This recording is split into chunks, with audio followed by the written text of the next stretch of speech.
Why is the pro-Israel right so threatened by black Jews? Shut up! 50 years ago you had your own tied down with a fucking fork up your ass! You can talk your brain now, motherfucker! Roll down south, he's a nigger! He's a nigger! He's a nigger! Oh my God! A nigger, look at the nigger!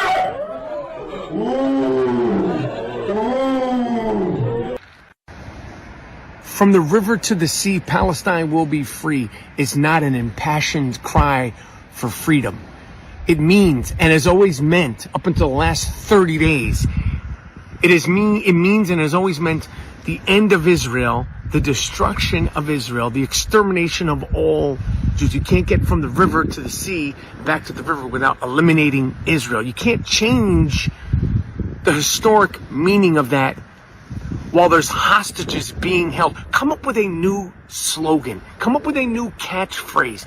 Put it this way. Imagine a bunch of people running around saying the N-word, N-word this, N-word that, and people going, what are you talking about? I go, well, I don't mean it the way you thought. I mean it because it's a term of endearment. It's a term of affection. Does that make sense? Does that make sense? So people don't say it because they know what it means to black people. And as far as black people saying from the river to the sea, Palestine will be free, well, I don't know what to tell you guys. It's like calling, Puerto Ricans the S word, Mexicans the S word, Chinese people the C word, Jewish people the K word, and like calling you the N word. That's what it feels like to us. Okay, that's what it feels like to Jewish people. That's what it feels like to the people of Israel. Makes sense? Yo, if 20 American tourists, forget the 1,200 people that were murdered, slaughtered, civilians. If 20 American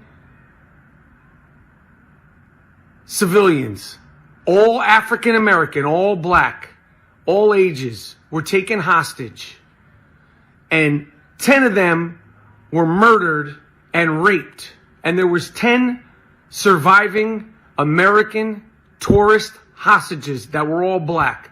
There's not one motherfucker in this country that would be talking about ceasefire.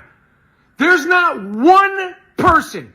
It would be bring the fucking hostages back, and they better be alive. They better be pristine. There wouldn't be no ceasefire. There would be no round. Can you imagine college students ripping down posters of 10 black people from America if they were taken hostage and 10 others were raped and murdered? Nobody would be saying shit. The African American community would be demanding they came back. White people, black people, Jewish people would be demanding they come back. There wouldn't be a discussion of a ceasefire. That's a fact. Nobody can tell me shit that is not a fucking fact. Forget the 1,200 other people that were murdered. I'm talking about just 10. I don't compare tragedies, 9/11 versus the Oklahoma City bombing, versus this, that, and the third. If it was just 10 African American people, they would be demanding, everybody would be demanding, get them back, get them back, get them back. The word ceasefire wouldn't be in the vernacular. It'd be like, ravage the fucking place until they come back, and they better come back safe and sound. To all my Jewish friends, my Jewish brothers and sisters, stand tall. Stand tall. Do not let this fear, this sadness, this anxiety, and this dread overwhelm you. Draw strength from your family, from your friends, from your ancestors, and the worldwide bond that we share that has always put the battery in your back. We're used to being looked at as different because that's what we are. We are different, and that's a good thing. I know that Jews are looked at as weak, but we're stronger than you can imagine. That's why you hurl propaganda bullshit that we control all the money, we control the media, because it's plausible. It's plausible because we're just that good. Smart, compassionate, moral, and strong people. And we need to stand taller than ever against all those sick, dumb, uneducated black tar in their blood fucks who hate Jews because they ain't. You hate us because you ain't us. It's always been hurled our way. Hate, prejudice has always been hurled our way.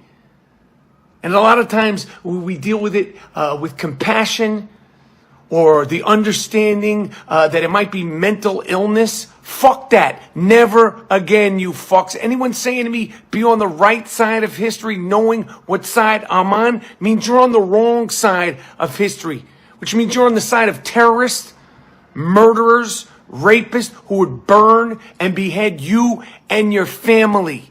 They would love to burn and behead you and your family. There's only right or wrong right now. You either support a caring community or you support extremist exterminators. Never again.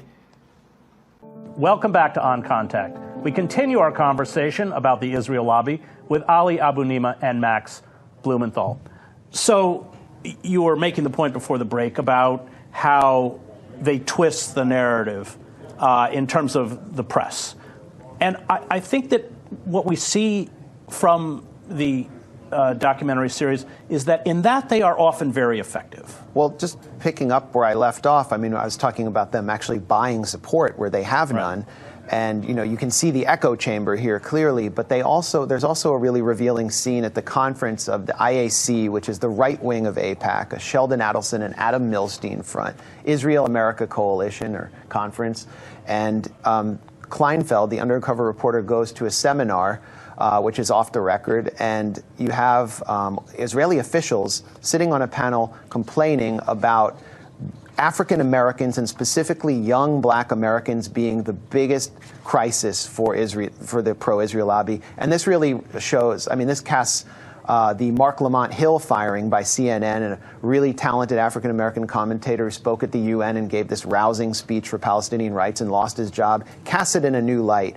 The Atlanta consul of the Israeli embassy says, you know, we need to basically target African Americans and destroy Black Lives Matter. The major problem of Israel is with the young generation of the black community.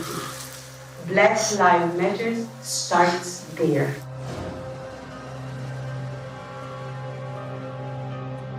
And she talks about buying the support of Clarence B. Jones, who is a former lawyer to Martin Luther King, sort of a marginal figure in the civil rights movement, a paid counsel to Martin Luther King, and having him go around and say Martin Luther King would have supported Israel.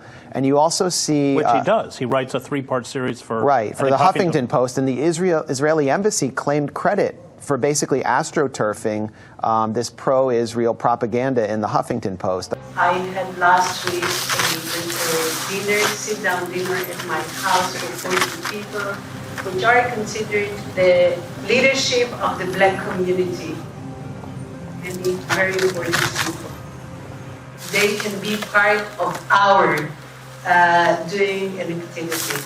Dr. Clarence B. Jones, who wrote the draft speech for Martin Luther King, I Have a Dream.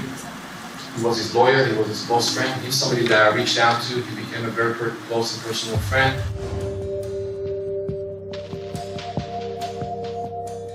Because of that relationship, he published 3 articles at the Huffington Post explaining why their agenda was hijacked.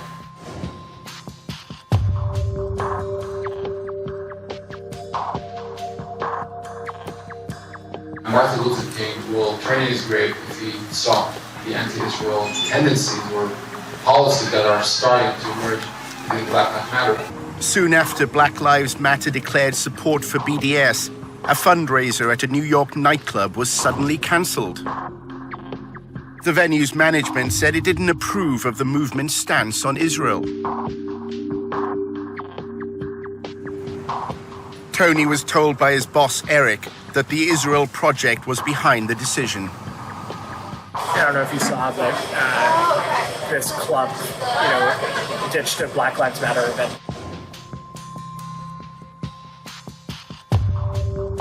One of our donors, we just put in a call to him, and then he put in a call to the police. I know that Jews are looked at as weak, but we're stronger than you can imagine. I know that Jews are looked at as weak, but we're stronger than you can imagine. That's why you hurl propaganda bullshit that we control all the money, we control the media, because it's plausible. It's plausible because we're just that good. Smart, compassionate, moral, and strong people. And we need to stand taller than ever against all those sick, dumb, uneducated, black tar in their blood fucks who hate Jews because they ain't. You go to Israel, the blacks are just treated like dogs. So do you have to treat them like that too? The white Jews, there's white Jews or black Jews. Do you understand? And are the black Jews less than the white Jews? 100%, 50, 100%. And is that right? And in America today, you see a very large movement of African Americans who say that they're the real chosen people, that they're the children of Israel, they're the Judeans. You know, so what are they just trying to create an identity for themselves because they were slaves, or is there really something here? And the answer is most likely there is something there. And most likely maybe that they were the original Israelites, and maybe that the Jewish people today who are white, Caucasian people came in a little bit later on. And most likely, maybe that they were the original Israelites, and maybe that the Jewish people today who are white, Caucasian people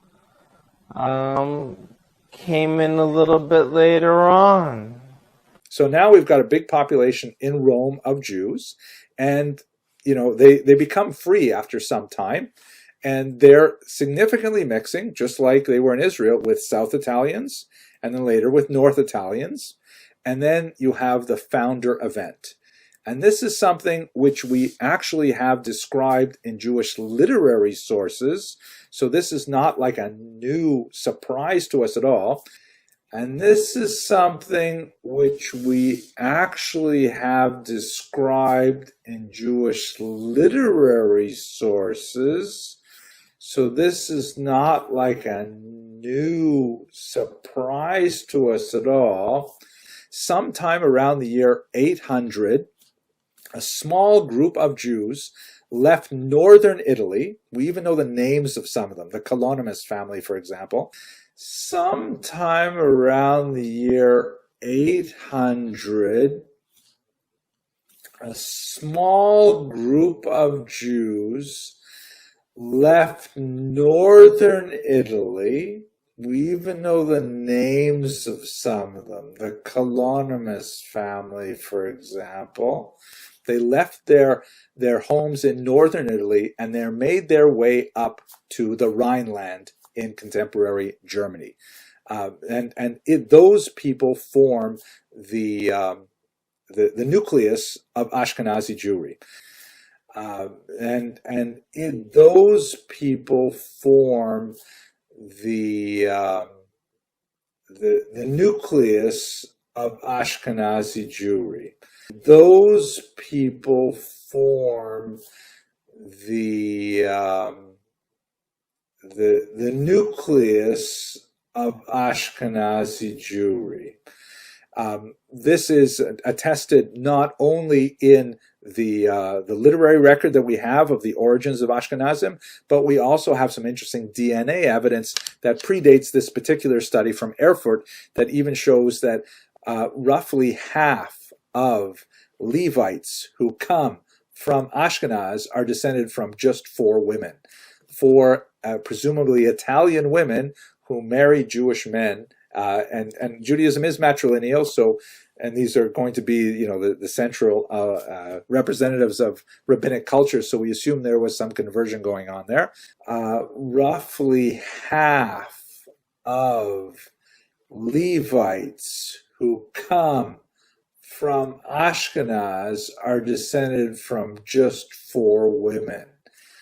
4 presumably Italian women who marry Jewish men, and Judaism is matrilineal, so And these are going to be, the central representatives of rabbinic cultures. So we assume there was some conversion going on there. But anyways, let's go back to where we are here. The founder event happens in around 800 CE, and the remains that were studied in this particular paper come from Erfurt a good 500 years later.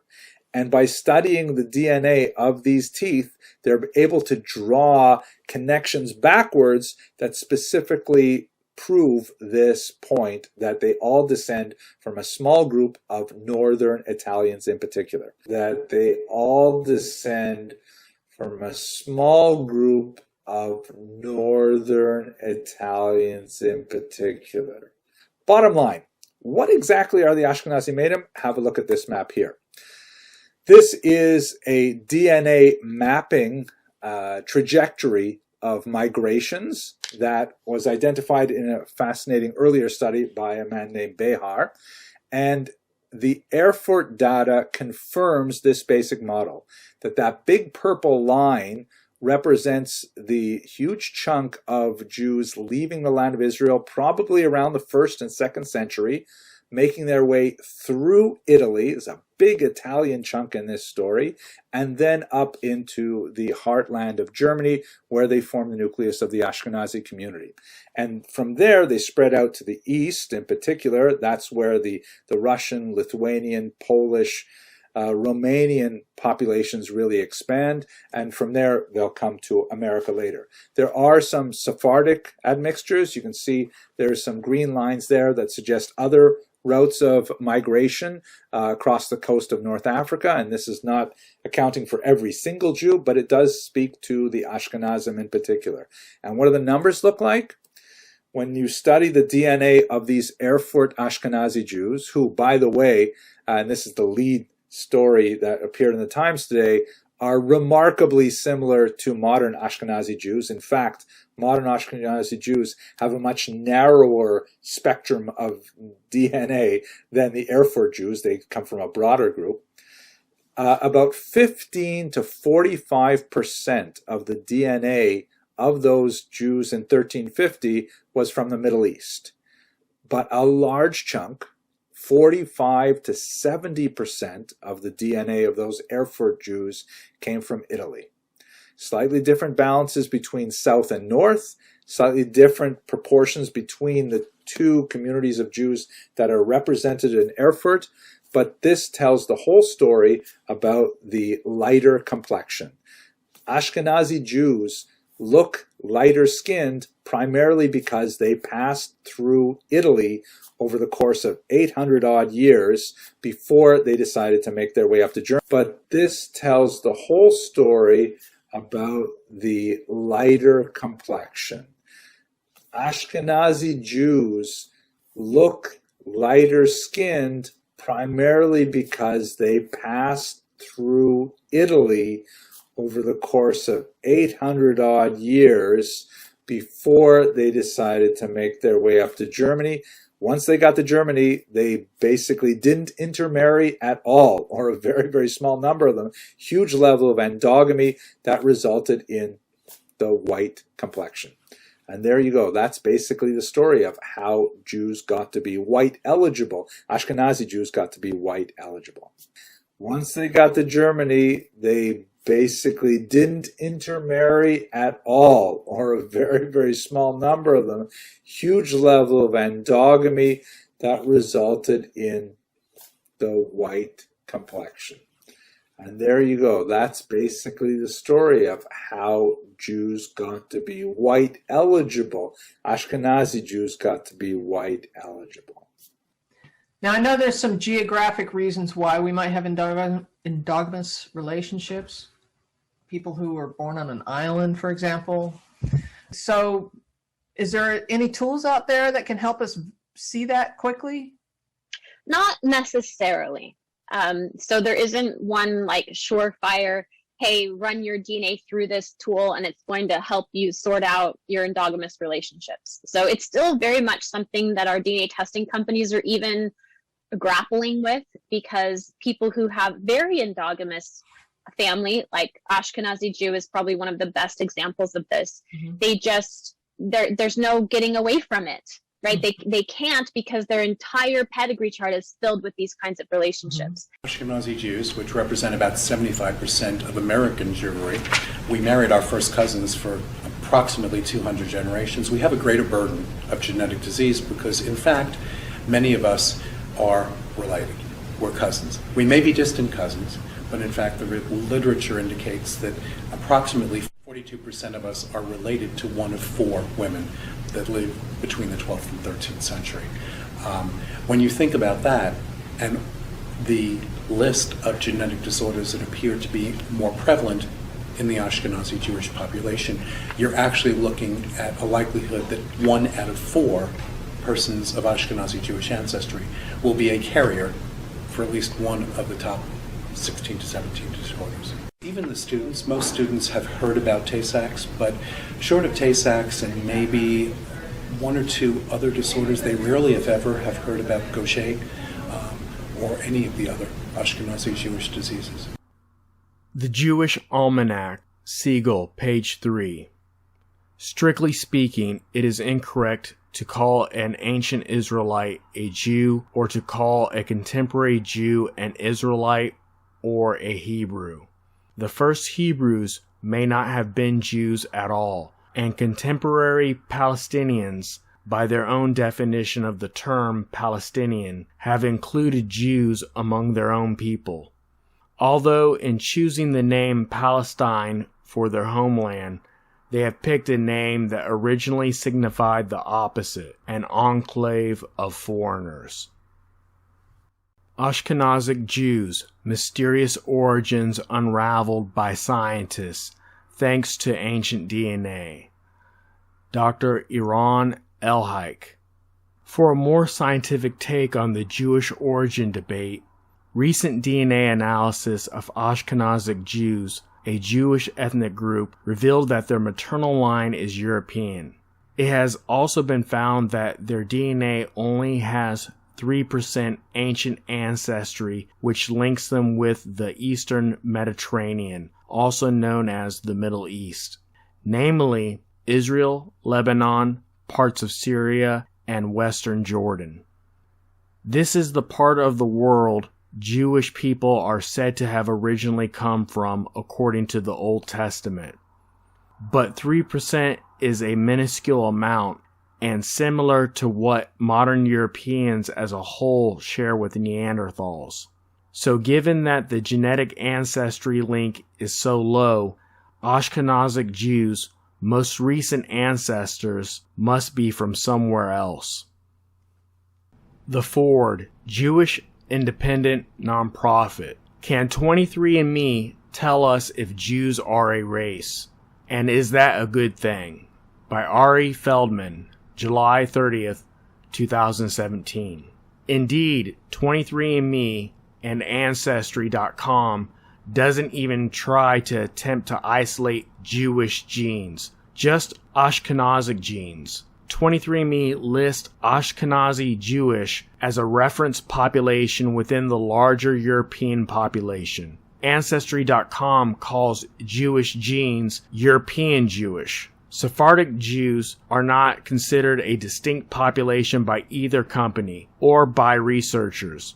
Their genetic makeup is not sufficiently different from surrounding North African, Iberian, and Greek populations. Ashkenazic Jews often find themselves in the peculiar situation of being 90% Ashkenazi Jewish and 99% European. Sephardic Jews may be told they are mostly Middle Eastern and North African and less than 10% Ashkenazic. I'm about to show you something extremely controversial. It's even illegal in the state of Israel to obtain this. And if you do obtain it, it's illegal to show it and or talk about it. Ladies and gentlemen, my DNA. Now, I bet you thought it was going to be a lot crazier than that, right? Now, you might ask yourself, why is it illegal to obtain this in the state of Israel? Because it proves through your DNA that Jews around the world have no ancestral ties to the land of Israel. because it proves through your DNA that Jews around the world have no ancestral ties to the land of Israel. But according to Israeli law, the fact that I have Jewish blood gives me more right to somebody's home and land in the land of Palestine than somebody that has been there for hundreds of years. Doesn't make sense. I will never forget the first time I went to Israel and I stepped off the plane and the first thing that anyone said to me was, "Welcome home." I wasn't told welcome home because my ancestors were from Israel. I was told welcome home because I'm Jewish. Every single person who's Jewish that steps off the plane, especially for their first time in Israel, is told welcome home. Let's just sit with that for a second. This right here, this is my actual ancestry. I am 88% Ashkenazi Jewish, and none of my ancestors are from the Middle East. Zionist ideals and beliefs are far more based in colonization, imperialism, and just white supremacy culture than it is in truth and history and ancestry. The land that is called Israel now is not my home. It's not my ancestors' home. It's Palestinian. We Jews have been in the land of Israel since the times of biblical Joshua. Who is we? No, really, who is we? You live in Israel, so I don't expect you to be able to provide genetic or ancestral receipts for your claims about us Jews, because those kinds of receipts are illegal in Israel without a court order and other special permissions. The Jerusalem Post explains, such a thing cannot exist as kits sold directly to the public, going on to say that they have possible effects on subjects and their families. Furthermore, the national implications of these tests could hold or affect, nice grammar Jerusalem Post, could hold or affect with Israel being a government-recognized Jewish state. Don't you just love when they say the quiet parts out loud? But since they won't let you get receipts for us Jews, I brought my own.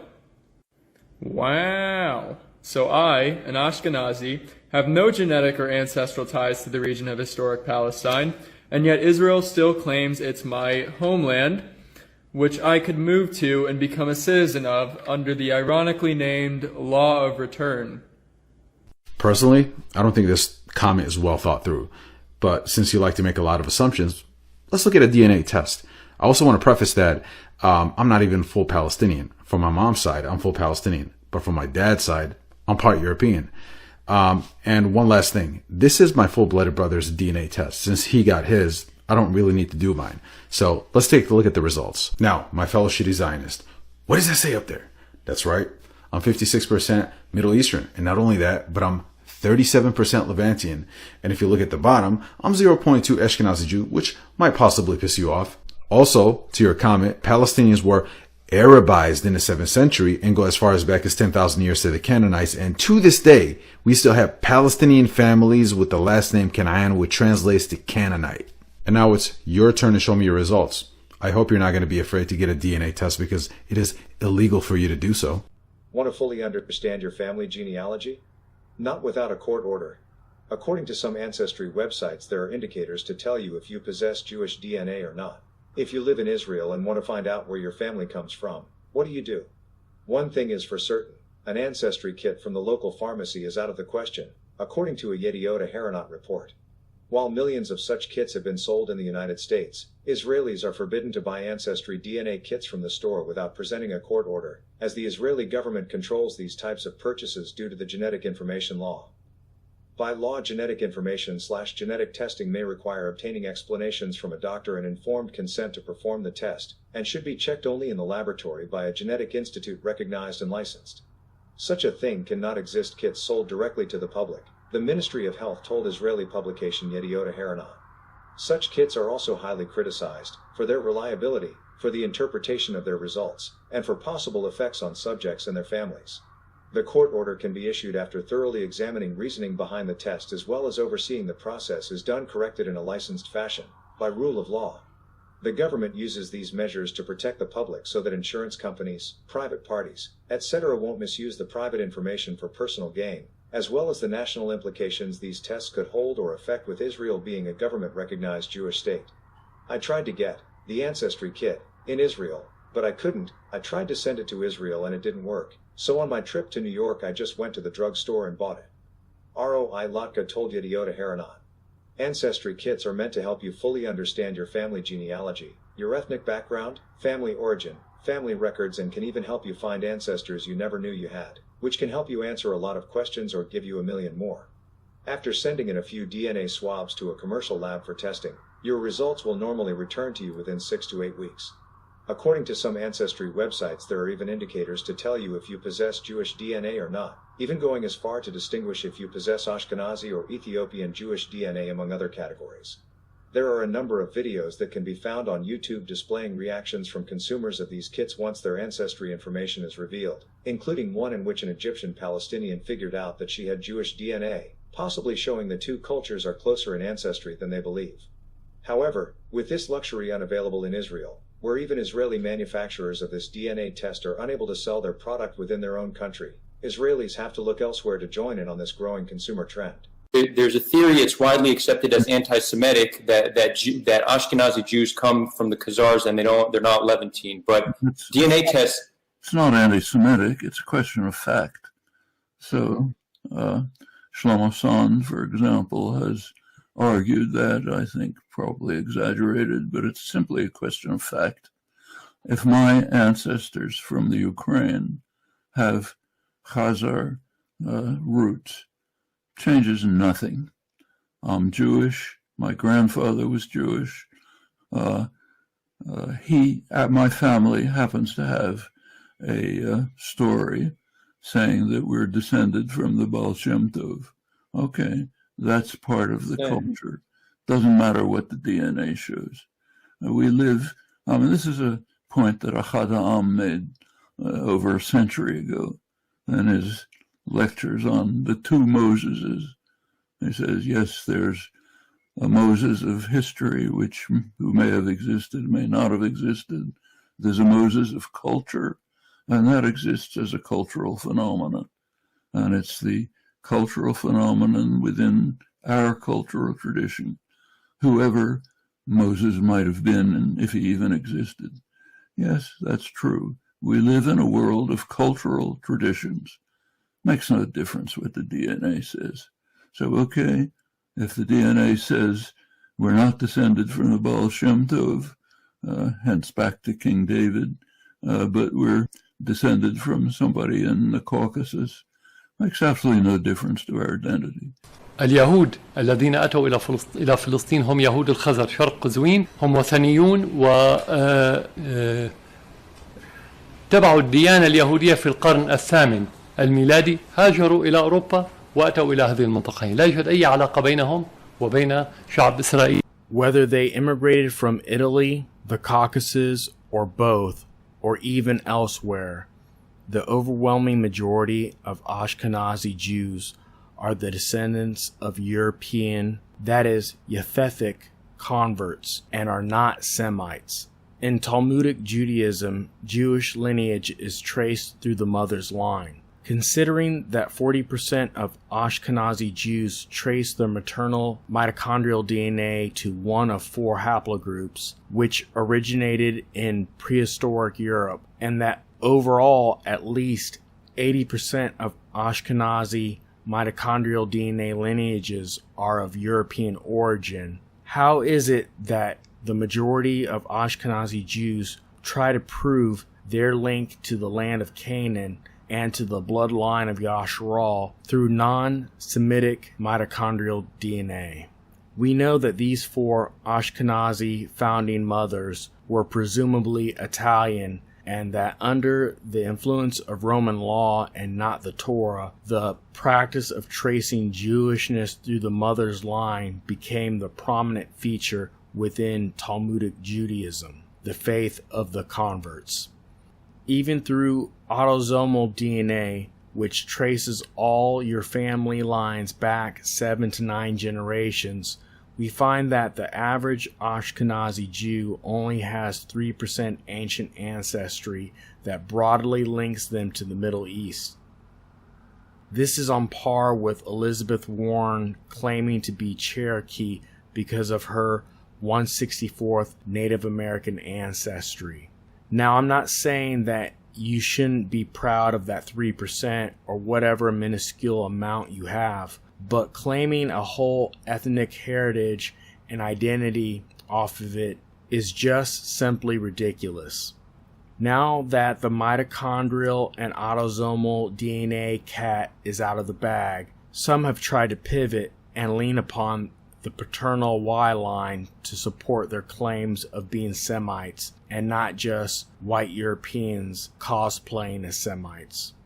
The J haplogroup, that is J1 and J2 combined, make up the bulk of Ashkenazi paternal Y lines. However, haplogroup J is a subgroup of haplogroup IJ, and haplogroup IJ is Indo-European in origin. In other words, that is to say that haplogroup IJ and all of its subgroups, no matter where they're found today, are Japhethic. Y-DNA haplogroup IJ is believed to have its origins in the Pontic steppe. The subgroup J, M304, has its origins in the Southern Caucasus, the Trans-Caucasus region of Western Asia. Subgroup I, M170, is the oldest major haplogroup in Europe, and along with haplogroup RM207, it is associated with the spread of Indo-European languages. Dr. Nathaniel T. Jeanson, author of Traced, shows that haplogroup IJ and all of its subgroups are of the biblical lineage of Japhet. The current evidence more than strongly suggests that Y-DNA haplogroups I, J, R, G, and all of their subgroups are Indo-European, that is, Japhethic in origin. This leaves haplogroups E, L, N, Q, and T remaining.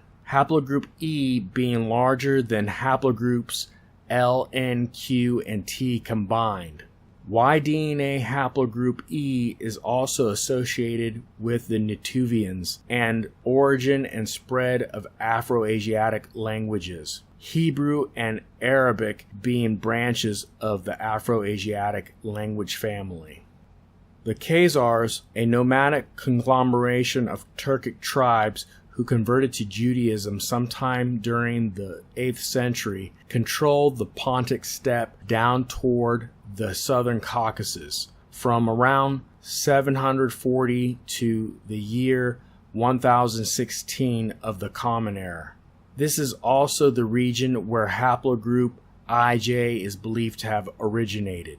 Khazar paternal Y DNA haplogroups, Turkic nomadic tribes which migrated between Central Asia, Altai region in particular, and the Black Sea area since the middle of the 2nd millennium BC through the 1st millennium of the Common Era and some later.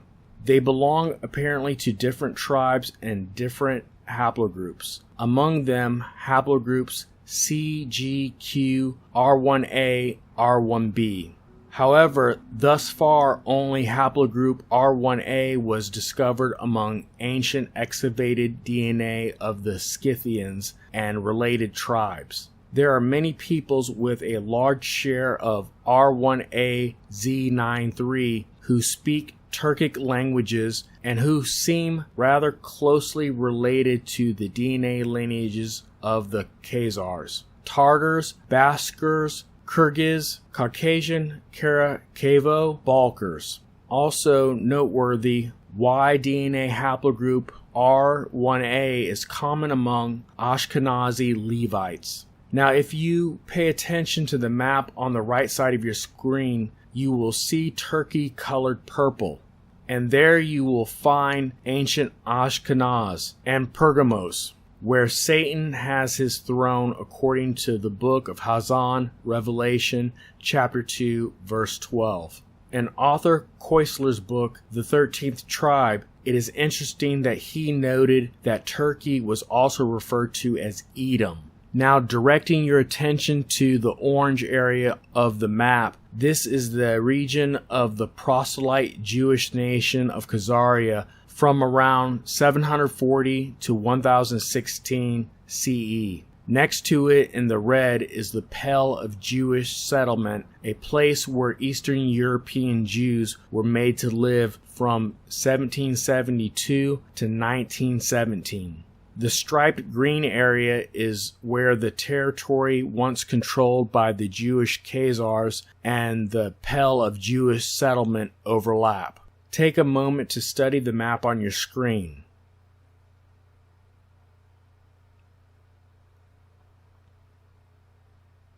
In the red, which the previous map had in green, is ancient Scythia, around the year 170 BC. Known as the land of Magog and also as the land of the north. Now on your screen you're looking at the Gokturk Khaganate around 552 to 744 CE, a confederation of Turkic tribes stretching from North Korea to the Caspian Khazar Sea. The seat of their power was in Mongolia's Orkhon Valley. Xinjiang in northwestern China is where the Uyghur Autonomous Region is located. This region contains China's Turkic Muslims. This is also where China's white mummies were found. Now we are back to the proselyte Jewish nation of Khazaria and the Pale of Jewish Settlement.